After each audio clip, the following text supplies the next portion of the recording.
Far out in the uncharted backwaters of the unfashionable end of the western spiral arm of the galaxy lies a small, unregarded yellow sun. Orbiting this at a distance of roughly 92 million miles is an utterly insignificant little blue-green planet whose ape-descended life forms are so amazingly primitive that two of them still think doing a podcast called Digital Watches are a pretty neat idea is a pretty neat idea. These podcasters have, or rather had, a problem, which was this. Actually, this is the solution.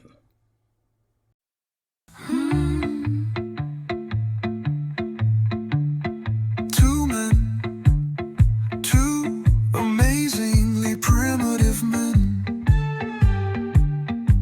thought this was a pretty neat idea.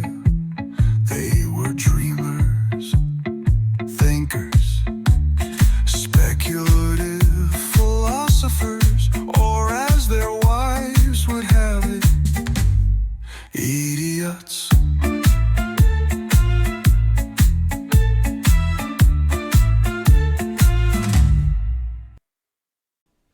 Hey, Brian, what's this? Hey, Jeff. Well, this is our tribute to Star Trek. Okay. Why are we doing Star Trek?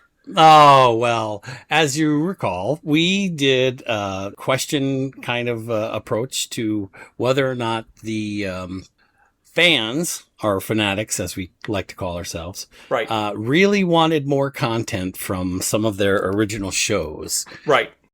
And we went through an entire list of shows that you and I had both experienced and not experienced during our lifetime. And we specifically left Star Trek off that list. Yes. Because there were so many iterations and so much information, we thought perhaps it in itself could provide us with an entire podcast. So that's what we're here to do. Right. It also has the most hot buttons. Oh, yeah. Absolutely. Absolutely. It didn't ruin anybody's day to have a remake or a spin-off done of Knight Rider. However, No. some of these Star Treks have really irked people the wrong way sometimes. Oh, yeah. And I have a new understanding that I'm going to share again. I think I may have brought this up a little bit before, but I do have a problem. We're going to get to that pretty quick. And it's unique for me because, as you know, I'm a Star Trek fan. Yep. No doubts about that. Fanatic, maybe even. And I've been pursuing a cast photo, for one, of the Voyager staff. Right. For so many years that we can't even figure out when it started. Right. And I'm still short one signature. Yes. And I hope I can get that one signature before Robert Beltran passes away. Yeah. Because he's not been easy for me to get to and to find. But we're here to talk about Star Trek. And the first thing that I wanted to say about that was that the original Star Trek, yes, came out in 1966. Right. And ran until 1969. A whopping 3 years. Mm-hmm. And I, of course, in 1966 was a mere 5 years old. Okay. I was 2. There you go. There you go. So I cannot say that I would have experienced the original series in its original form. Right. In fact, I was thinking back on it, and I was trying to remember and recall, but of course I couldn't. So being the old person I am, I went to Google. Okay. And I asked the question. So my experience with Star Trek corresponded specifically in the same time frame, I believe, as our experience with Douglas Adams.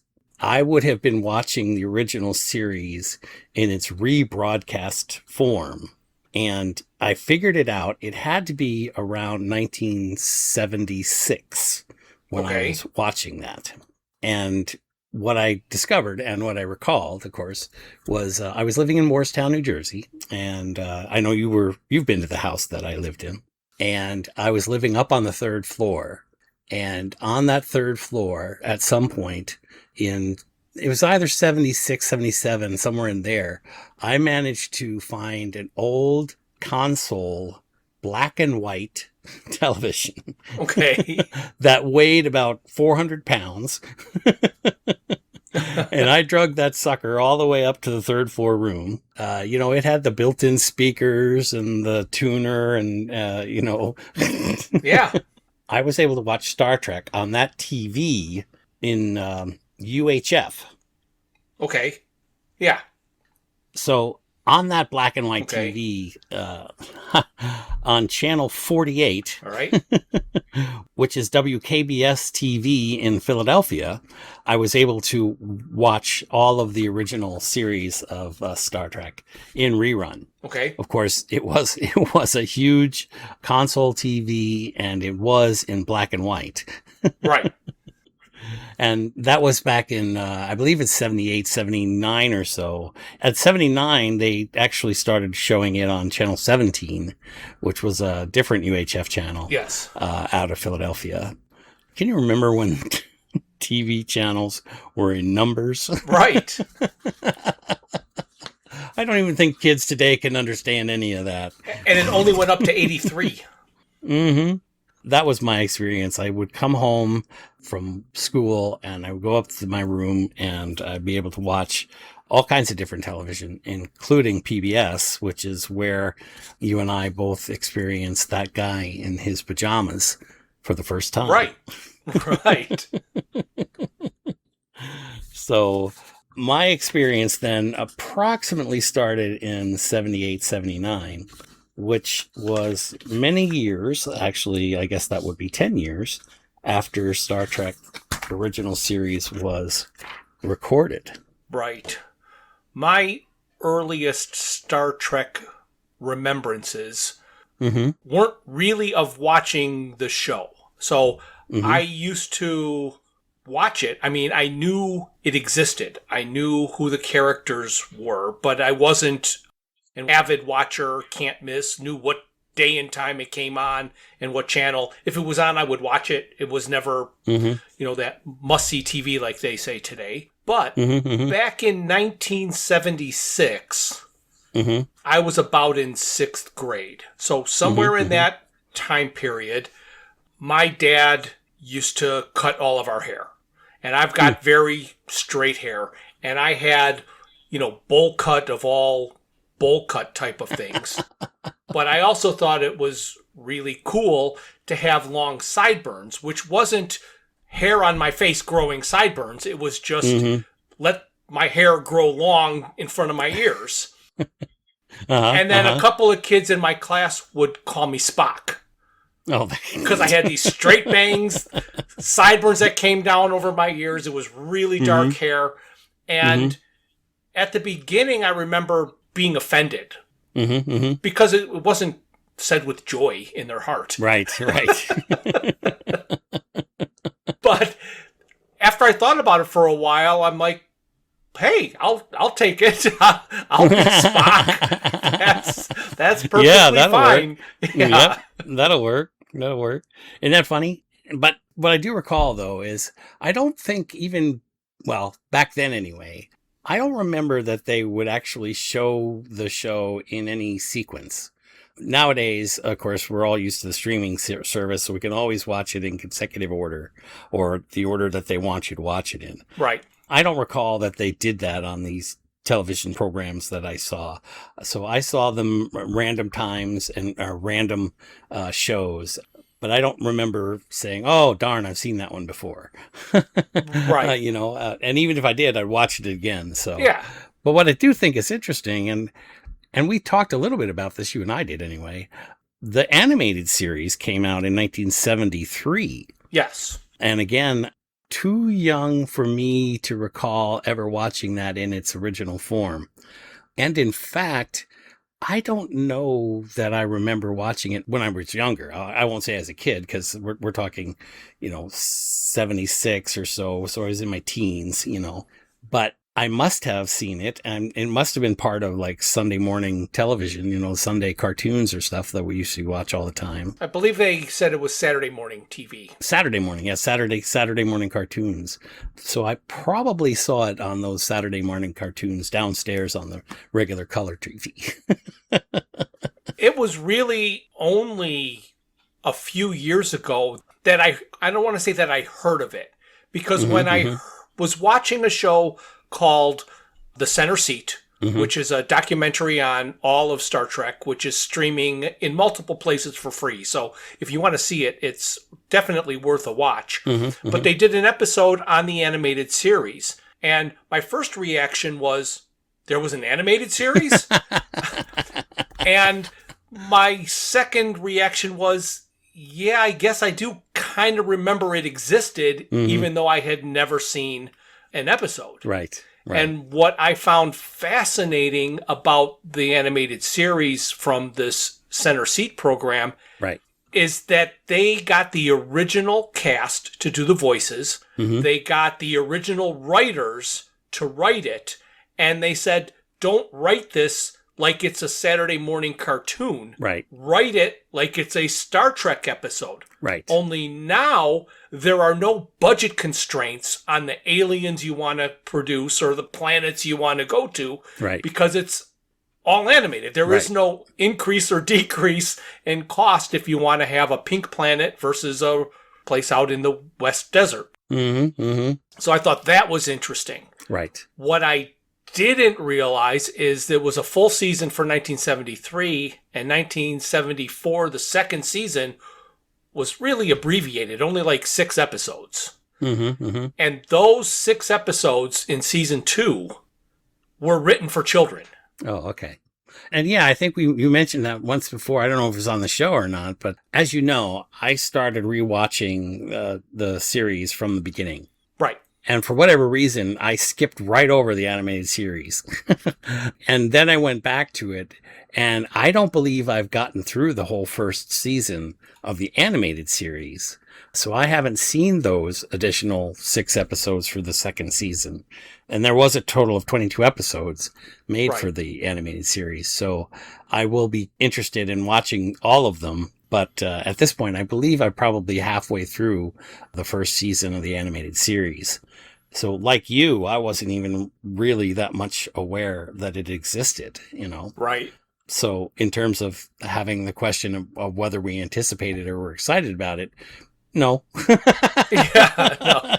It came and went. I was in 4th or 5th grade when it showed up, and having not seen the original, it wasn't, I can't wait for the new cartoon.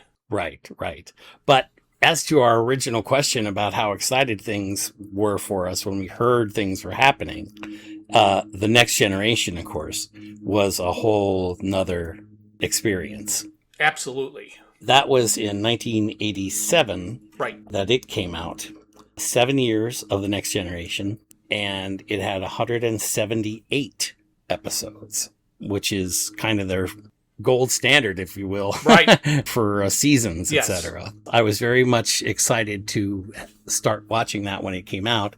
I'm sure my recollection is that I would have tried to watch those when they came out in their original airing, and whenever I could, I would rewatch them.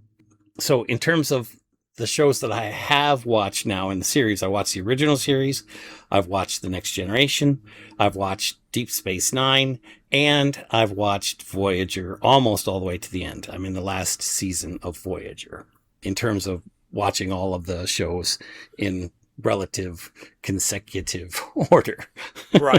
So my experience with Next Generation, it's funny because until I sat down and started watching all of the shows from their original source, I told you that I forgive them for all of their sins because I allow each series to exist in its own universe. Now, they produced them with an understanding that The Next Gen, Deep Space Nine, and Voyager were all within the same universe. Even within the same timeline. So even though they did have time-shifting episodes, they all had their same timeline. So they were supposed to be consecutive and concurrent events Right. for all of those series shows. So in case people don't know, you do want to say that Star Trek The Next Generation that ran from 87 to 94 is great, but Deep Space Nine started in 93, before Next Generation ended. And then it did a 7-season run. And then Star Trek Voyager started in 1995 after The Next Generation, but during Deep Space Nine. So Deep Space Nine was sort of a bridge between The Next Generation and Voyager. Correct. And Voyager, of course, was outside of the Alpha Quadrant. Yes. Being in the Delta Quadrant, they had very little interaction with understanding what was going on. So they were allowed to ignore all the events that were happening. Right. In fact, the Deep Space Nine storyline is what brings Voyager to its interaction that takes it to the Delta Quadrant. So in Deep Space Nine, the Maquis are recognized, and of course that's who Voyager was going after. Right. And that's how the two crews, the Voyager crew and the Maquis crew, became one crew. And then they spent all those years in the Delta Quadrant trying to get back. Right. It's now time to talk about my problem. Okay. And I want to leave the original series, the animated series, Next Generation, Deep Space Nine, and Voyager, those 5 programs together as a thrust from one timeline. Right. Okay. And here's the problem. And I think I may have mentioned this before. I can't get over the final episode of the original series. Okay. It is sticking in my craw, as they say. And just for all of you out there, I do not believe I have ever heard you say one negative word about Star Trek in any form. You're right. And so this is it's a much more recent development for me. And that's why I bring it up. And part of it was because I decided to go on this journey. And to super summarize the final episode of the original series, Captain Kirk is possessed by a female character who was denied the opportunity to become a captain because she was female. Okay. And it's interesting. The acting is unique. Obviously, you see William Shatner acting in a feminine way, as they described it or displayed it back in 1969. But what really bothers me, of course, is that was the line that even Desilu didn't feel they could cross. And that kind of bothers me. I mean, when you think about the fact that Lucille Ball was such a powerful character, but she was so far behind the scenes that nobody in, I guess, our known universe in 1969 would have recognized her power, her influence. But she ran Desilu Studios. I mean, the half black, half white people that were having their race war, I mean, they did everything with races. They made it clear that everybody was equal when it came to race. Yes. But the line they couldn't cross was the male-female line. Right. And that bothers me. Yeah. I kind of wish that I could go back and not watch that episode so that I could feel better about everything going forward. And of course, they don't really cross the line of the captaincy until they get to Voyager, you know, and you have a female captain. And that almost didn't happen, too. Right. Yes, you're right. You're right. So that's why I want to group those 5 series together and say that they're in their own timeline. Because everything outside of those 5, when we go beyond there, and let me just kind of point them out so we all know, all right? After Voyager, we had Enterprise, which had 4 seasons, and it's a prequel, if we don't know, but it's a prequel back into the time before Kirk. Right. it was the original 1701 vehicle. So can I stop you for a second just because Absolutely. The original Enterprise from Star Trek Enterprise is NX-01. Oh man, Jeff, you're right. I'm glad you caught me on that one. Yeah.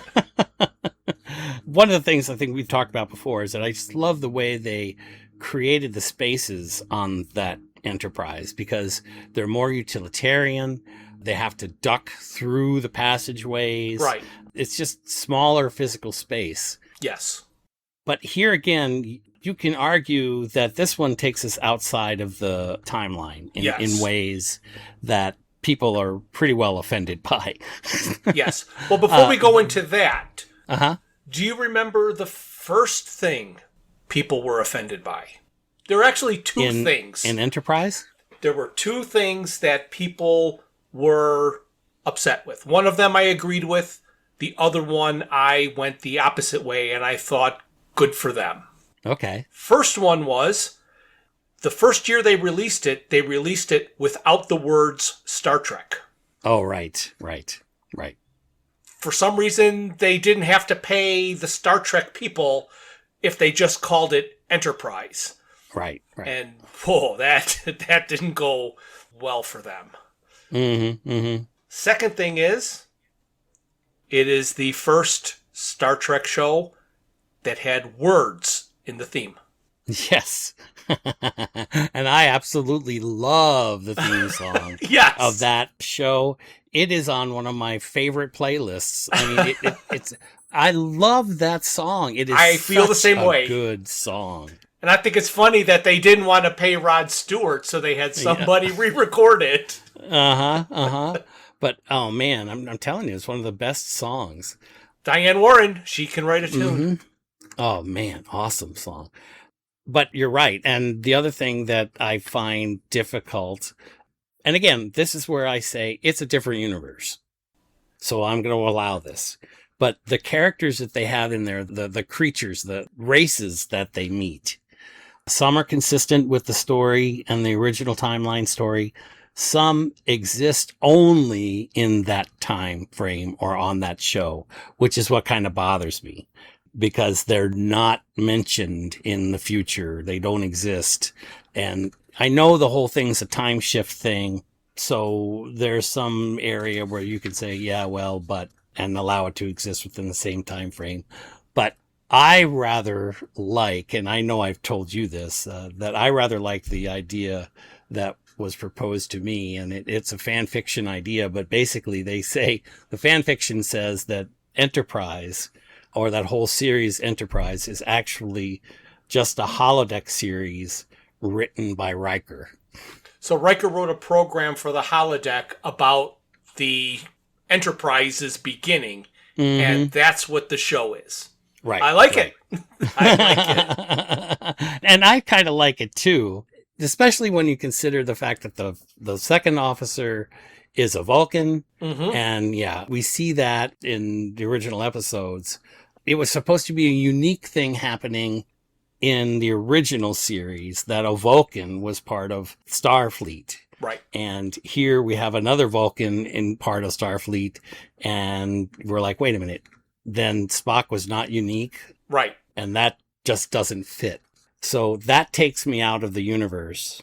Yes. So that was 4 seasons, 98 episodes, and really enjoyable on the level that it was a Star Trek show and I liked it.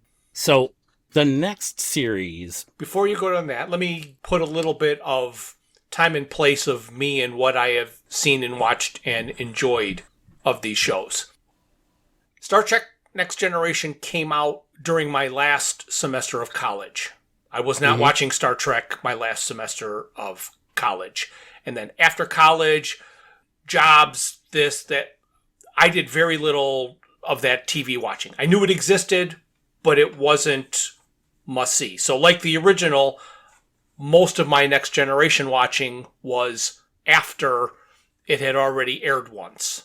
Star Trek Deep Space Nine, however, and I may have mentioned this before on our program here, was broadcast on our Channel 9, WGN TV. The Next Generation, Voyager were they were on a UHF station. Mm-hmm. Mm-hmm. And that's the funny, try to get the dial, everything's very staticky. You can get it or not get it. I could not get many UHF stations. So Star Trek Deep Space Nine, came on a VHF station. And it also aired on a Sunday when I was home because I didn't work a lot of Sundays. So I watched the hell out of Deep Space Nine. I did watch a lot of Voyager. I think I've even told you that some of my favorite Star Trek episodes ever end up being Voyager episodes because they took away the guardrails on them and they let them just do what they wanted because it was WPWR and the Paramount Network type of thing was in its infancy, and they tried to launch it with this show and didn't really go how they planned. But man, when they stopped getting the oversight and people criticizing every little word they wrote some great episodes. Right. I was excited for Enterprise and watched as much Enterprise as I could, but I kind of fell away from it. I don't know what happened in my life, but primetime TV watching with the job I had was not something that could be done. Right. Oh, 100%. Yep. So now, what series do you want to talk about next? Okay, so the next series is Discovery. Do you want to do the fan fiction one? The fan fiction one? I'm not really familiar at all with it. I haven't not watched any of it. Star Trek Continues is an 11-episode YouTube show that aired between 2013 and 2017. And I guess the only reason I want to mention it is that it ran through 2017, which coincidentally is when Paramount said, oh, there is an interest in Star Trek. Right. And they started Discovery. Yeah, exactly. So Star Trek Continues is pure fan fiction. I've seen about half of them. It is an homage to the original Star Trek. Right. It's LARPing. They are out there pretending to be these same characters, and they're trying to keep the mannerisms and do the episodes, and they do a really good job. In fact, Scotty is played by his son. So there is a Doohan that is playing the engineer for Star Trek Continues. Right. So I do want to put that it did exist. Is it the best show you've ever seen? No. It's a bunch of people that love Star Trek saying, hey, let's make a Star Trek show because there's nothing else on TV. Right. I mean, it was 2005 to 2013. That's a big blank. You've seen all the reruns. Yes. Absolutely. Absolutely. Yep. So I do want to mention it existed. Now we can jump to Discovery. Yes, to Discovery. And jump to is a good phrase. Okay, so Discovery had 5 seasons, 65 episodes.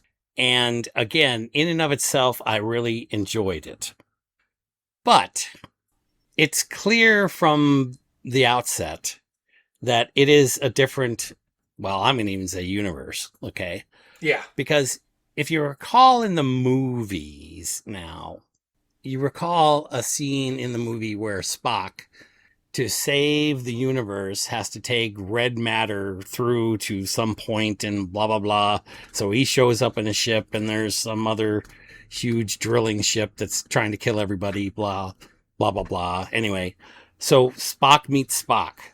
Right? So that is clearly a unique arrangement where he goes from one universe to another. Okay. Yes.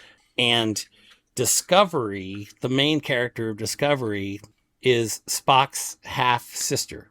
Right. And there's no mention of any kind anywhere in any of the original series through Enterprise that Spock had a half-sister. Right. They make it sound like, oh, no, it was a secret, so nobody was allowed to know. Too many of those in that show. Oh, yeah. That's the whole premise of that show. Their spore drive is a unique drive that allows them to travel through the mycelial network. Right. And pop from one spot to another in the universe. They have their own unique war with the Klingons.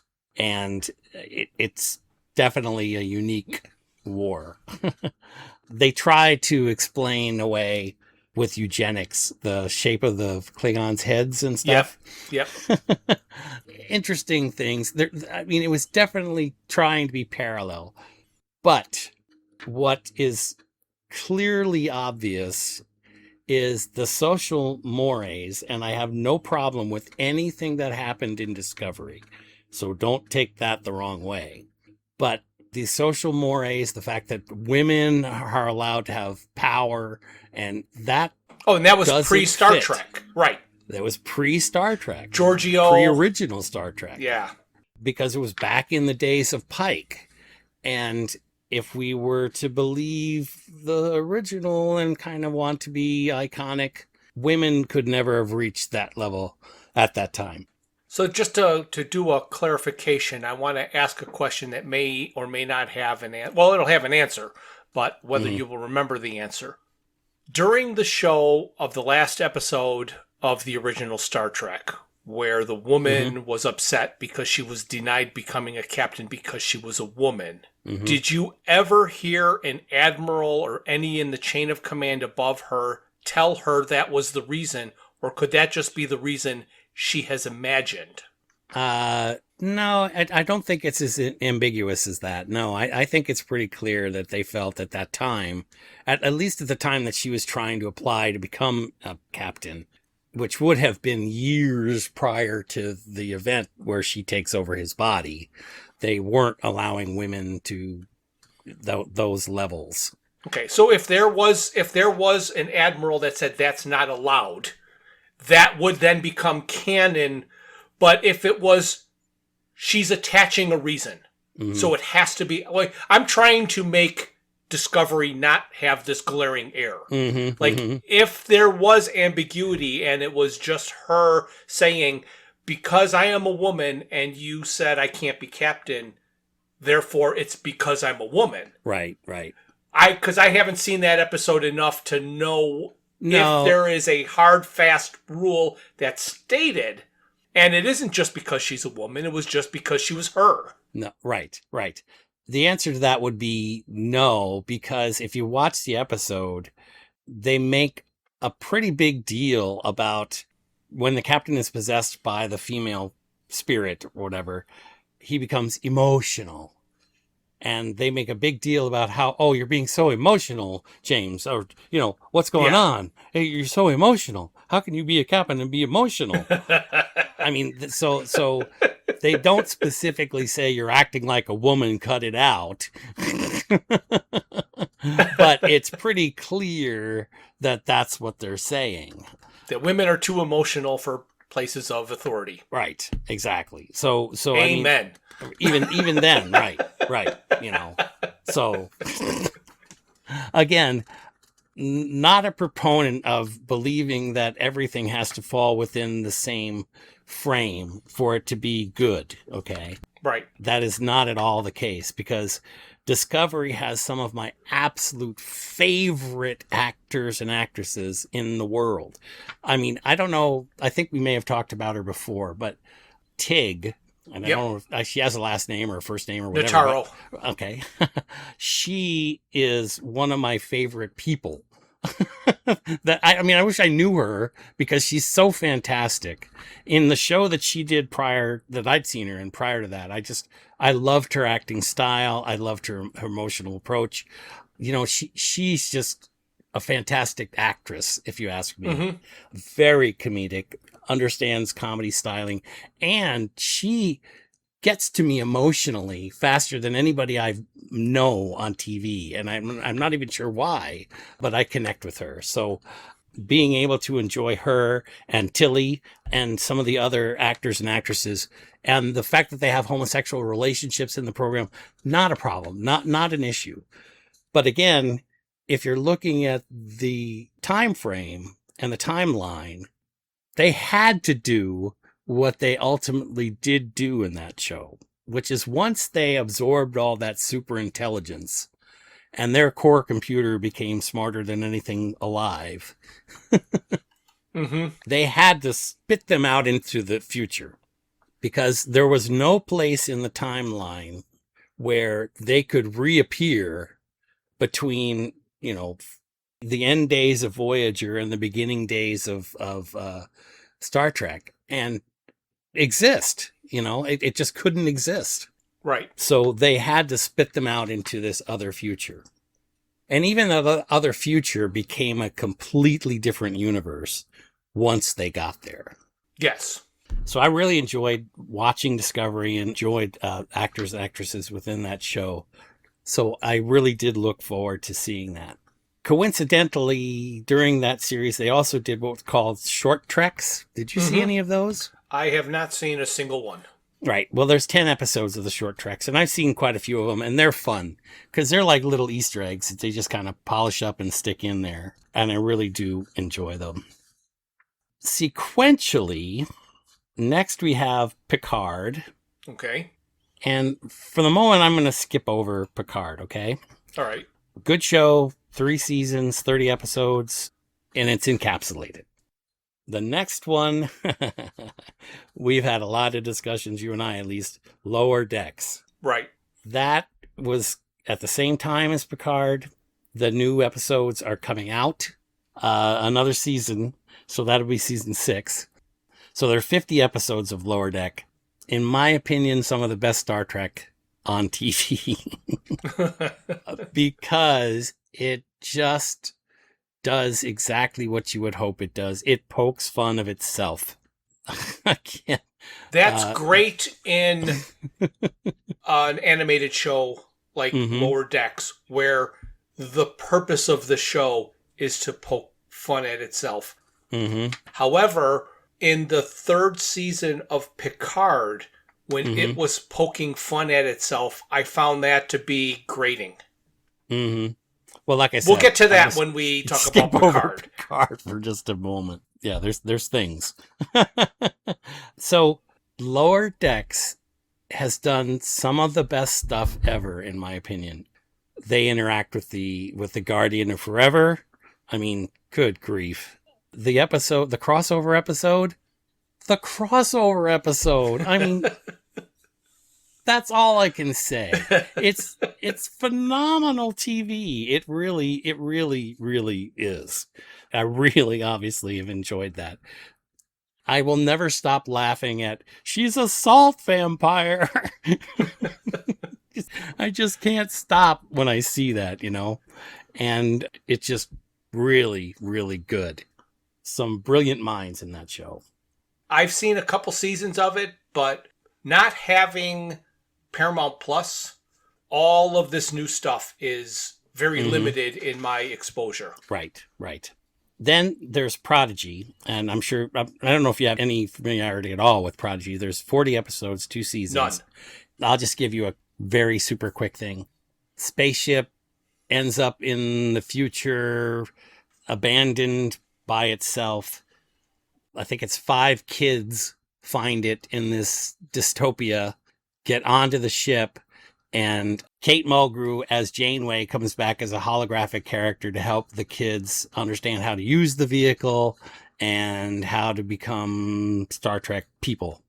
There's, like I said, there's like 5 or 6 little kids in it, and they're battling their father and some, I don't know. So it's interesting. It's supposed to be a kids show, and it certainly has some aspects of it that are childlike in its nature. Is it animated or is it live action? Nope, it's an animated series. Okay. Which, by the way, is a great way to bring back characters that have aged and wouldn't look as well as if they came back as live characters. Yeah. We're still waiting, aren't we? Then that was 2024. And during that, in 2022, they started Strange New Worlds. Yep. Again, it's really good. It's the Pike story. And I love the way they set it up where, well, if you haven't seen it, watch it. But Pike gets a glimpse of what his future is. And if you know Pike's story, when we see Pike in the original series, you see him burnt to a crisp and in some kind of a wheelchair where all he can do is blink a light. Yeah. So at the beginning of the Strange New World series, Pike sees this future and is appalled. And it's good TV. I mean, it really is. So I'm also looking forward to another season of Strange New Worlds is coming out very soon. And then, Starfleet Academy. Oh, Starfleet Academy. Again, never seen an episode. So, yep, we have to talk about Starfleet Academy. Okay. And so I took a break from watching Voyager when we decided we were going to record this, and I wanted to make sure I had some experience with Starfleet Academy. I was going to let it kind of roll out and catch up later. Okay. But I went ahead and watched some of it. Okay. I've seen 5 of the 10 episodes that are currently out there. They've just recently announced that the second season will be released. And, yeah. That good, huh? I mean, Holly Hunter plays the lead female, and she has a second in command who's a cross between a Jemadar and a Klingon. Okay. And so far, I've seen 5 episodes, and the only thing the second officer can do is yell at people. I mean, just yell at people. Okay. I think in the 5th episode, she tries to be a little less reactive, but so far all she's done is yell at people. Okay. It thinks too much of itself so far. I mean, it's just like too much. Holly Hunter, I've heard interesting things about her, but she's on a spaceship, which is perfectly fine. She's always barefoot. Okay. Because she believes, I think in real life, she's a barefoot person. So she wears these little like top things on the top of her feet, like a piece of jewelry, it looks like. Okay. But she's mostly always barefoot. And I've met people like that like to be connected to the earth and that kind of thing. Maybe she's a strange actress. It's certainly a strange person to put in that role. She's one of the individuals that has a super long life, and they bring her back to be the commanding officer of the Starfleet Academy. And Starfleet Academy is a ship that lands in San Francisco, and there's already a military academy in the Starfleet name, and the two of them join forces, and there's interactions between the two of them. Okay, so in that series, they've done a couple things okay. One of them is that there's a couple of cameos, if you will. Okay. There's an original series show where there is a smart bomb that they have to outsmart. It floats around the ship. It looks kind of like a football with feet. Okay. And it floats around the ship, and eventually they outsmart it. In Lower Decks, this same character, football feet guy character, is floating around in the background, and they have a nickname for him. I can't remember exactly what his nickname is or whatever, but they're always kind of joking around about him. And he's supposed to be this world-ending device, but they've tamed him, if you will. He's Hector. Yep. He shows up in Starfleet Academy. So he's attending the academy. In addition to him, or it, there is a character in Prodigy. It's funny because when you first see the characters in Prodigy, she looks like the Thing.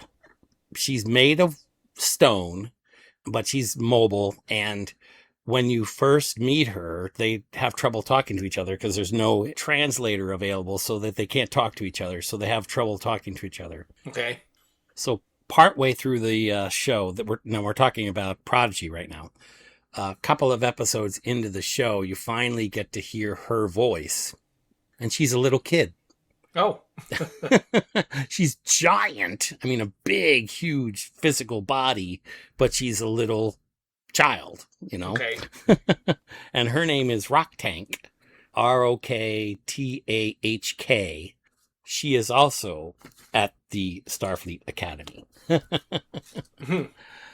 which I thought was funny. I mean, it was a cute little thing to see these characters in the background of one of the scenes at the Starfleet Academy. And we also have a couple more friends at the Starfleet Academy. One of them you meet in the original episode. Okay. The Doctor. Oh. The Doctor, as a hologram, as himself, is in Starfleet Academy. Now, I didn't mention this before, but Starfleet Academy is after the burn, after Discovery. Okay. After they've cured the problem with the dilithium crystals. After the Discovery in the future. Discovery in the future. Yep. This is the Discovery in the Future's universe. Okay. And they are trying to establish a new academy and a new Starfleet. I was going to get really excited when I was watching this. Okay. Because I started watching episode 5. And I thought to myself, oh my gosh, Jeff is going to love this. Okay. Why? Well, episode 5, I'm going to give it away. Nobody cares. No. One of the characters that's going to Starfleet Academy is a hologram. All right. She is from a holographic planet, or planet where there's only holograms. And she is the ambassador. And she decides in episode 5 that in order for her to do her job properly and report back to her people, she needs to understand what it means to be an ambassador. Okay. That should give you all the clues you need. So she is then trying to hunt down, where is Cisco? Oh, yes. Right. She wants to know where Cisco is because he's the ultimate ambassador, and she wants to make sure that she does the same kind of job that Cisco did as an ambassador. Right. So, and they make a big deal about solving the mystery of what happened to Cisco. And I thought, oh man, are they going to do it? Are they going to do it? I mean, that would be so cool. They didn't do it. They didn't do it. Don't want to pop your bubble, but No. I mean, they could have. There was no reason why they wouldn't, unless they didn't want to bespoil the whole series. But you do meet his son in a holographic form, and then you meet another cameo. And guess who else is at the Starfleet Academy? Who else? Dax. Really? Dax is there. Dax is there. Who is Dax in? Another Trill, but I don't remember her character's name. So she is there as a teacher. So they're desperately trying to attach meaning and significance to the Academy. And when I say desperately, that's really the way I feel. I know, you've never heard me say anything negative about a Star Trek episode, but No. now you've heard me say many things negative about Star Trek episodes. Yes. However, Mm-hmm. I understand all of your things, but if you want to tie this again to Hitchhikers somehow, Yes, I do. the 3 books, or 4 books, or 5 books, all contradict each other. Oh, yeah. And Douglas has said each book is in its own universe. Correct. And since that came right out of his mouth, even though when you read them, they all seem to be in the same universe, they're not because of the contradictions. Right. So that same principle can, like you mentioned earlier, be attributed to every different Star Trek series. So it's Starfleet Academy is in a different universe. Picard, different universe. Right. Discovery, different universe. Right. So it would be nice to have it all in one universe, but I don't know if there's a person alive that could keep everything straight enough to not do it. And it would really be hamstrung. You wouldn't be able to do the things that Discovery was able to do. I mean, you can't keep making social commentary if you're not allowed to expand, the iconic brand. Because, as I said, if you lived within the icon of the original series, women could never advance. Right. Or if they did, you'd have to do it gradually. And in reality, Mm-hmm. Star Trek the original series Mm-hmm. and Star Trek Discovery were written in different universes. They were. So, and you can't make social commentary unless you can make commentary about what's happening today. Right. So, what's happening today or in 2017 when Discovery versus 1969, the ending of Star Trek, that there you can't even compare. Right. But let me just kind of wrap a couple of things up I wanted to quickly talk about. So, the original series, when I went back and watched it, I didn't really think about it until I did rewatch it. Every other episode, they're meeting a god. Oh, now, right. And granted, I did find it interesting that not only are they meeting a god, most of the gods they meet, in fact, all of the gods they meet, are male. Oh. They do have female goddesses, but none with the power of the male god. Right. Okay?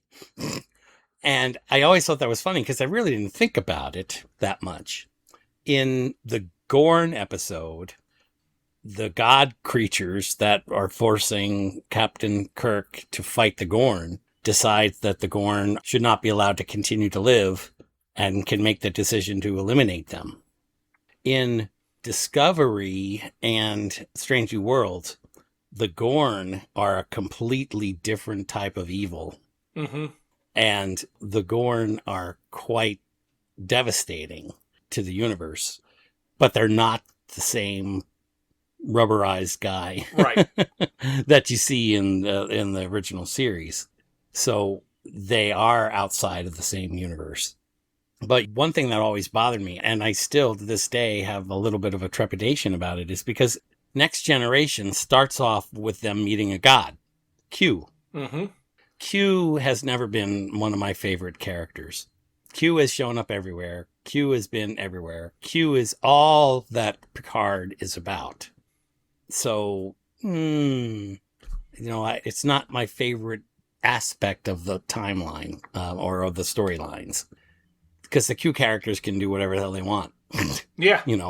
Obviously, if you have that much power, that much authority, why mess around with humanity? Yeah. One guy. And that's what Picard's about. So it wasn't my favorite apple to polish. No. I mean, I liked parts of it. I certainly liked the Jerry Ryan parts and other aspects of Picard that I enjoyed, but it's not among my favorite parts of Star Trek.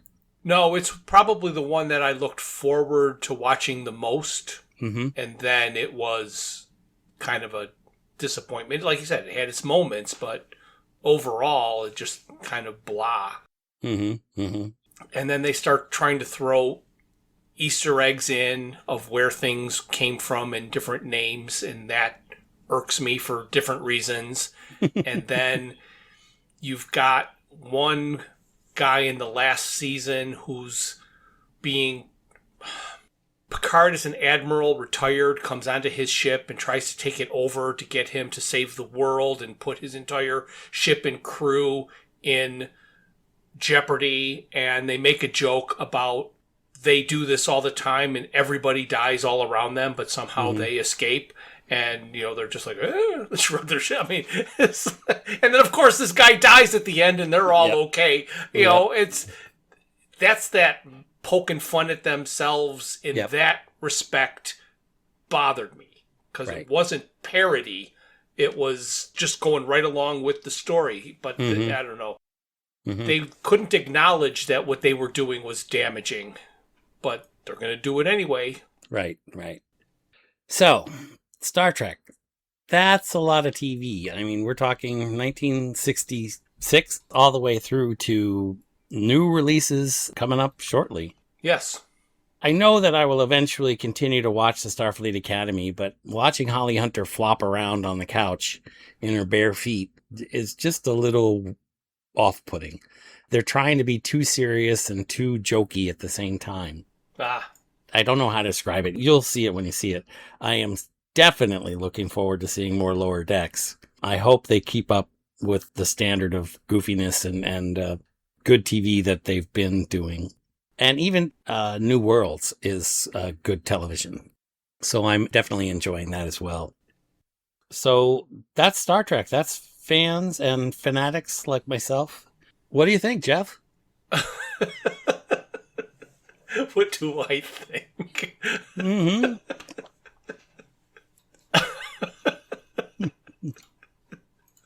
What the hell kind of question is that? Let me try a different one. At the end of that. Should I throw you a new one?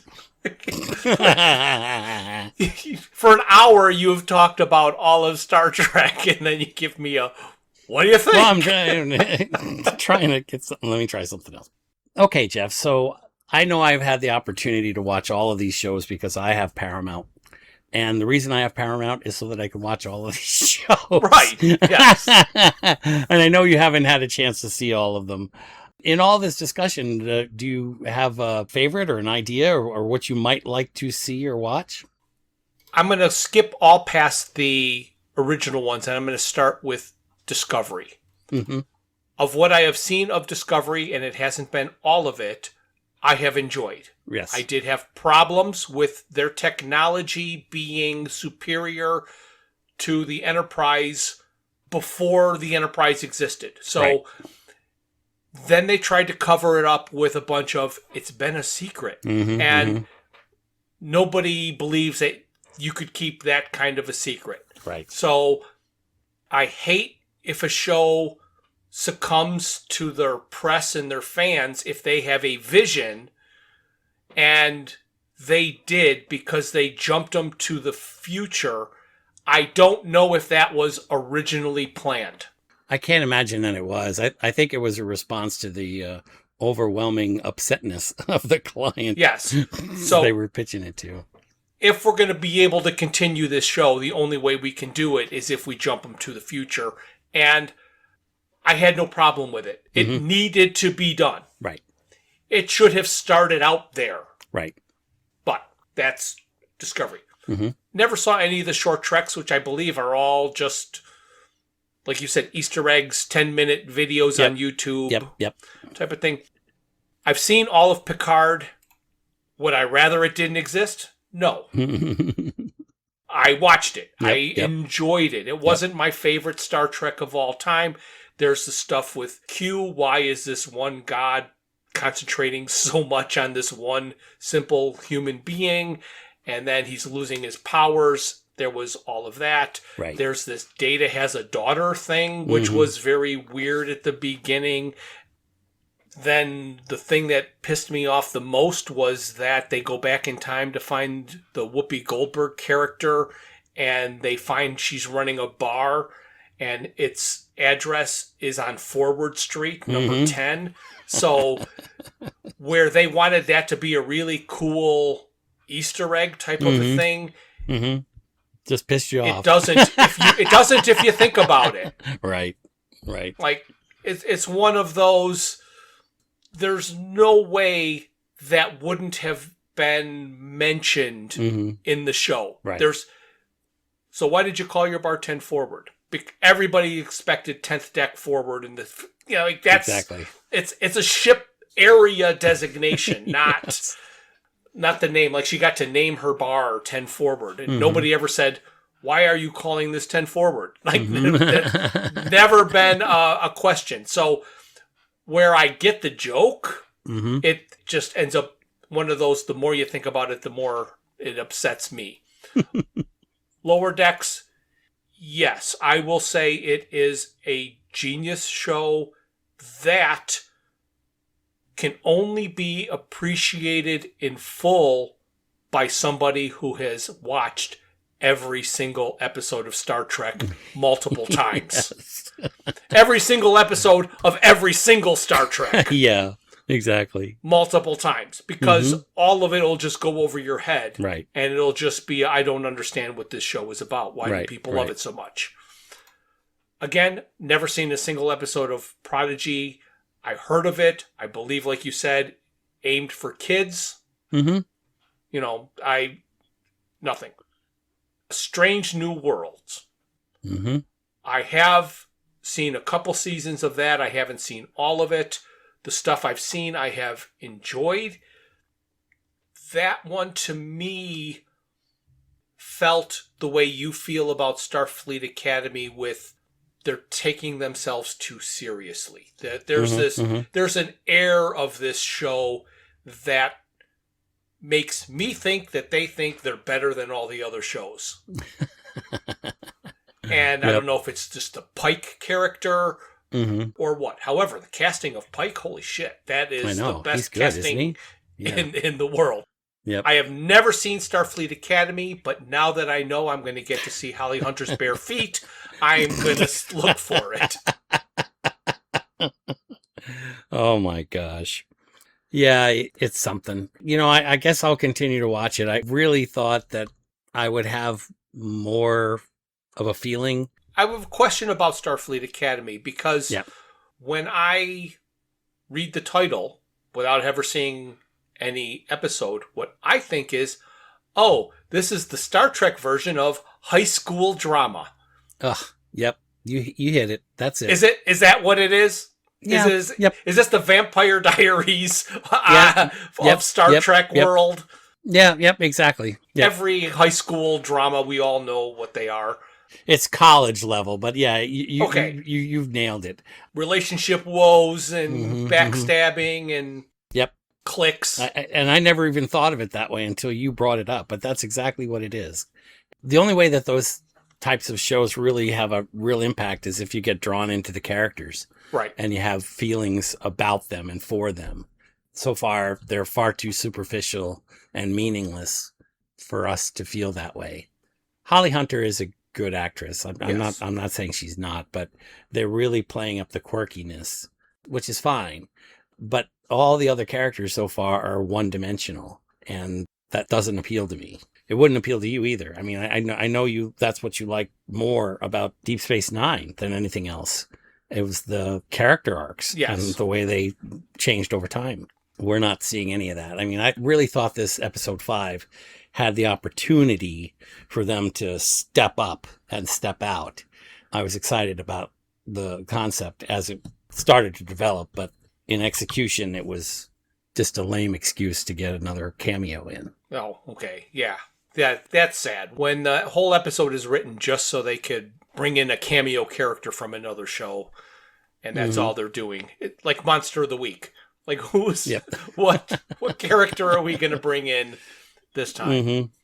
All right. But I would love to say this has inspired me to spend the money and get Paramount Plus so I could sit down and watch 3,000 hours of Star Trek. However, I have enough stuff that I'm watching right now that I would never be able to fit it in. Someday I might get some stuff. No, you're absolutely right. I mean, when I started this adventure of watching all the shows, I had no idea. But since we moved into our new house here, it's been over a year. And for at least that much time, I've been able to sit down in the morning and watch 2 episodes of Star Trek every single day. So, I mean, there are so many and so much TV to watch with Star Trek as a background that it could take more than I anticipated. Certainly taking a lot longer than I thought. But anyway, that's our deep dive into Star Trek. And I'm sure that I could go on and on. Yes. And did you answer the question, would you rather it didn't exist? The answer to that is no, I would not rather that it didn't exist. And some of my trepidation has only been recently. And that's interesting to me. The fact that Star Trek Academy has no appeal or draw is really unique in the Star Trek world for me. So I'm wondering, is it the death of Star Trek? Maybe. Oh, I don't know. Oh, and here's a thought that went through my head, and I wanted, because of the different universes that these shows were written in. So if you take out the Next Generation, Deep Space, Voyager, and Enterprise, remove them, because they're in between. They're too close to both. Right. But if you decided that you were going to start watching Star Trek, and you started with Discovery, and just watched all of that, and then decided you wanted to go back and watch the original show that you've never seen, would it be better to watch that as if it was fan fiction? Yeah, it probably would be. I mean, with the quality of the productions and the costumes and the campiness and all of that. So, I mean, you meet Liberace and you meet, yeah, you know, you meet Abraham Lincoln and, I mean, it just can't be fun. And for that, I really enjoyed it. And I just don't know what to say. Yeah, I mean, I've been a fan. I'll remain a fan. Like I said, and now we have to wait a year and a half or whatever for Lower Decks, and we do have some more Strange New Worlds coming up, but I'm looking forward to it still. Right. So, the Starfleet Academy might not be the death of Star Trek then. That's a possibility. Lower Decks will come out after that. Strange New Worlds might go by it, and they may come out with another show, just Q, just for you. Oh, yeah. They made some small attempt, but Section 31, that had some real appeal, and it has an opportunity, I think. If they don't stay focused on one individual, there's something there that could be explored. And it could be a darker part of the Star Trek world than we're used to. I always thought that there was a place that they could go if they really wanted to. Did you see the movie? I didn't see the movie. Because I've not seen it yet. I have not seen Star Trek Section 31, the movie. So I'll probably check it out. Like I said, I know that I liked the characters that we saw in those episodes. And I think that there's an opportunity to develop that. And there's certainly some areas in the darker side that they could go to. Yes. I don't know. It's funny because the Academy goes out so far into the future that it's like the bracket on the other end. You know, if you go from one bracket to the other bracket and you have to stay within those lines, then you have only so much that you can do unless you go to another universe.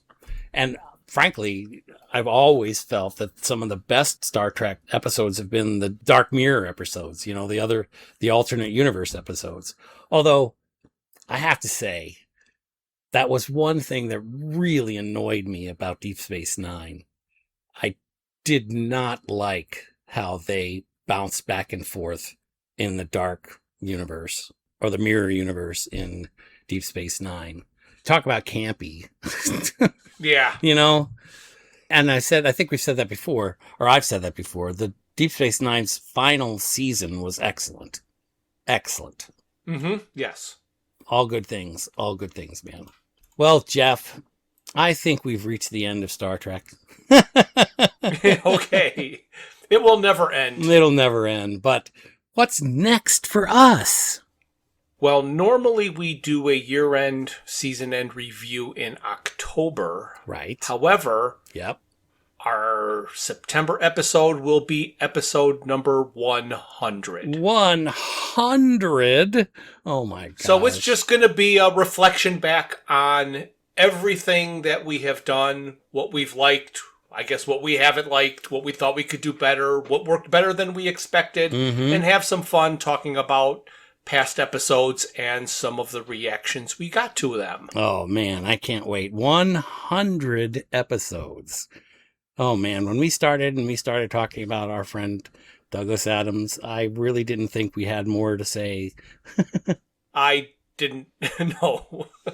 But I know that even in our previous episode, we discussed areas where we haven't gone. Yes. But there's so much more to talk about, and I'm looking forward to the future conversations.